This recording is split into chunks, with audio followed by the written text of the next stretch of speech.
Hi, this is Stephie from Stephie's Beads and Baubles, and I've got a little stocking tutorial for you. I like this because it was a nice simple project, and I was inspired to do this by my friend Lori over at Happy Bird's Glitter Nest. She did an adorable stocking that she calls an adorable shabby chic stocking ornament, and it is. She did blue and pink, and they're just darling. So I'm going to put a link to her channel below. Please go check her out. But I got inspired to do this nice simple project, which is totally the opposite of hers. Hers is blinged out and gorgeous.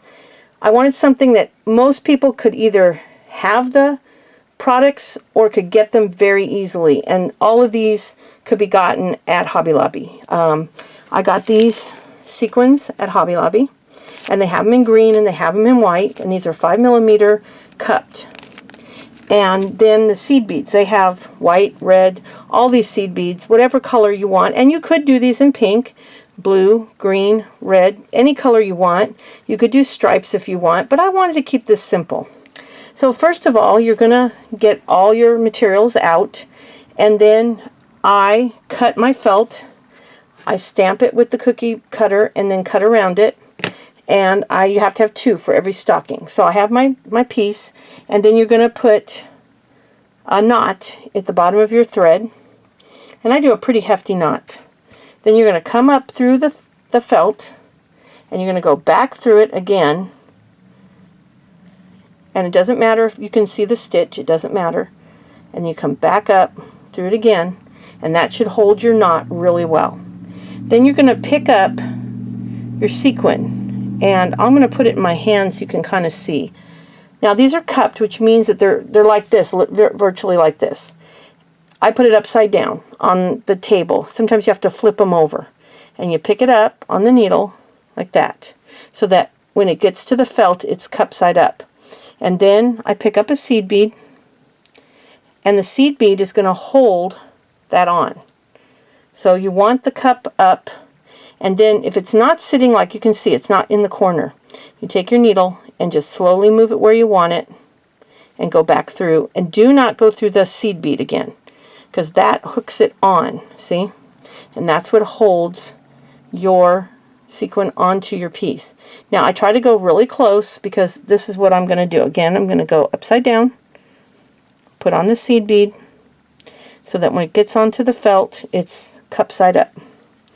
Now, I basically try to touch the edge of the sequin to the thread of the one before, or at least get the hole to the edge there, if you can see what I mean. That gets it overlapped slightly, and if it doesn't pull tight, don't worry. When you do the next one, it'll pull that one tighter.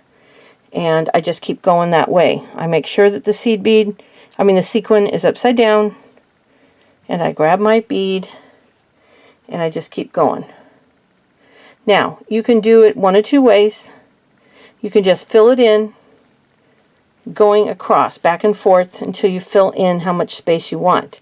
But what I've figured out helps sometimes is, and I left one partially done to show you, is you can outline it. Like I outlined this in white and then filled it in. And you can outline this in the color you're going to use and fill it in. Now you could do this in white, silver, gold, or light pink and dark pink, or light green and dark green, and there's really no right or wrong, whatever you like. So whatever colors you want your Christmas tree to be, or depends if you're making it for a gift, what does your friend like, or your family member? Do they like pinks and purples? Then make them in pinks and purples. It doesn't matter. Whatever sequins you can get, you can do it in.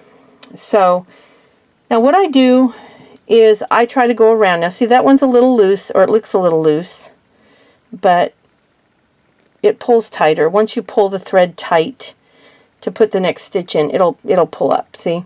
Now I do the same on the second row. When I get down here, I'll not only go side by side tight, but I'll take this little sequin, and I'll not just, well, this is the end, so you can't really push it against, but I'll go up as tight as I can go. Just as tight as I can go up. And then I'll show you on the second one what I do. I pick another one up, and this is, I don't think it's tedious. Oh, see, now there's a mistake I made right in front of you. You got to go back up before you put the seed bead and sequin on. And I do that even when I'm not on camera sometimes. If I'm watching a movie and get distracted. I do this a lot while I'm watching TV. I just tell my husband, let me know if I'm missing something. Okay, now you want to push it over to the side and then up. Shove it in there. You want it tight. Okay? Now, as you do these 2 rows and you keep going, you might get to the end of these 2 rows and see a little red peeking through. You can go right up in the middle like this, and you can add, let's say there was red showing there, there wasn't, but there might be when you're done. You just put another one on and go right over there and do like a second layer, and you just got to kind of feel your way back through there, and then you can fill in between those 2 rows with another row if you want. And that's kind of what I do. I like to make it really overlapped. Now, I recommend doing the white first, because on this one I did the red first, and you can see that doesn't look good. I'll still hang it on the tree, and no one else will probably really notice it, but it should have been thicker like that. That little red row there should have been white. So make sure you get the white where you want it. You can always add another little bit. I'd rather have it be a little too long and straight than like that. So if you do the outline first, that sometimes helps, and you can fill in, or you can just go back and forth to get it the length you want it. Then you just go right over to the red, tucking it under the white, and just keep going till you're done. Now when you're done, you're going to sew it together. And let me show you how to do that. And you're going to, let me find my thread, same thing, tie a big knot, and I always try to get a pretty long piece for that. Now this is where I cut the thread when I was sewing the sequins on. Normally you'd have all the sequins on there. Okay, I had a little bit of camera malfunctioning today, so I'm a little bit disorganized, and I apologize. Okay, I tucked the tail in. Did you see that? Now what I'm going to do is I'm going to go around and make a loop coming from the back. And then that's what it's going to look like. A loop going through both pieces. Okay, then you're going to pick up 3 seed beads in the color you want to edge in. Now, I tend to color the edging to match, either match or contrast. On these stockings, if you notice, I did red on red and white on white. Okay, so you start with 3 seed beads. And I guarantee you'll be happy if you use a longer piece of thread, because you don't want to have to knot it off and come back. So 3 seed beads, and you're going to do another loop from the back. Do not go through a sequin. Go between or under, because if you go through a sequin, when you come over, it'll leave a thread across the sequin. And then you're going to go through the last bead again, and it'll make a triangle. Now, don't worry if it's twisted. When you get to the end, you're going to fix that. And after you have 3 the first time, from then on, the rest of the piece, you're only going to add 2 seed beads at a time. I'm trying to do this from standing over a camera. It's hard to see those little beads. Okay, you're going to come through again. See, I pushed it out of the way. Those sequins are pretty forgiving when you push through. And you can come underneath them. I'm using an extra long beading needle too. See, and it just starts making a little triangle trim. I'll do one more to show you. Then I'll show you how you end it. And it's real easy. And what I did is I picked, oh, come on. Forgive me. These little beads are hard to see from way up here. Okay, one more. Now see, I came up through the middle. Do you see that? But I caught it. So I'm going to pull back out of that sequin and come up between. So just pay attention and you'll keep yourself from having a mess. But the good news is, let's say you went through the sequin and then noticed it. Take the needle off the thread and just pull it out, release that sequin and seed bead, and start over. Okay, so you're going to do this, and when you get to the white, what you're going to do is do your last green bead here, and then do white, and then do white around here, and then transfer back over to green here, or whatever color you're using. Sometimes it ends just before and you do 1 green and 1 white. Cool thing is, if you don't like how it turns out, pull the thread off, pull those 2 seed beads off, and try it a different way. Trust me, I still do that. Alright, when you're almost done, and you're down to your last little bead left, this is what it's going to look like. You are going to have your last bead, the white one, and your first bead, see the red one? That was the first bead I did. Now, That one's hard because which color do you go? I'm going to do red and see how that looks. And then I'm going to go through that first bead that I did when I started this edge. I'm going to come through and I'm going to go right through to the back. And then that little seed bead, see? It makes the triangle between those two. Then all I do to sew it together is I go around a bunch of times, one direction, 3, 4, however many times makes you feel comfortable. And if you use the same color beading thread as you do felt, you won't see it. I did contrasting here mainly because I know not everybody has colored beading thread, and you can get white and black at pretty much any craft store. So I wanted to use what you would be able to find. Okay, so there you go, and then you just cut it. Now you can do one of two things on the top. You can put a ribbon, which I've never discussed before, but I have a granddaughter who's 15 months old who's been yanking things off my tree. So it's making me rethink this. You can either do the beaded loop, or you can take a nice tiny ribbon and you can loop it and do a stitch or 2 or 3 stitches, hold that on, and if you'd rather. But I like the beaded one, and I'm just putting those up so she can't reach them.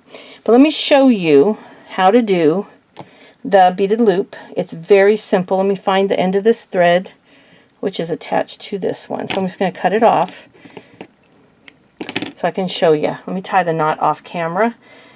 But yeah, up till now I've always done these with the, well, I take that back. When I first started, let me see, I think I have one over here I did years ago. Let me see if I can find it. No, I guess it's not in here. I did one years ago that I actually tied a ribbon on, but I don't see it in here. But you could do a nice thin ribbon, and that'll work well too. But if you like the beaded look like I do, just hang it out of little children's hands, reach, and then what you're going to do is you're going to come up wherever you want to put that loop. You figure out you got the 2 flats on either side of the point of your triangles. So you kind of try to find the middle and come up. Now you can come up through the front if you want to hide it, but it's just, to be honest with you, it's a lot easier and a lot less stress just to come up through the back. And the way I look at it, it's a handmade item. If it has a knot that shows on the back, that's okay. Now you want to make sure that went through the bead, and it did. And you're going to pull it up. Okay. Now I didn't tie that knot as big as I normally would. Now whatever color you want to do, I tend to do the color of the top, so I'll just put a bunch of white. I'm not going to make you sit here while I do the whole string, but I'm going to show you just about how I do it. So now you're just going to keep doing that till you have about 6 inches. 2, 3, 4, 5. About that long is what I do. And then when you loop it over, it becomes about 3 inches. And I just do that from without even having to measure it anymore. I've been doing it for so long. And then once you get them all on there, you're going to come back whichever one, if you want to do it real close or if you want to do it further over, you come back through and you do that same knot I showed you on the trim, where you go around one way and around the other way. Now you can make this as long or short as you want. If you want to hang this on a car mirror, you could actually put a clasp on it if you wanted to, and in which case you'd come up and do 2 separate strings.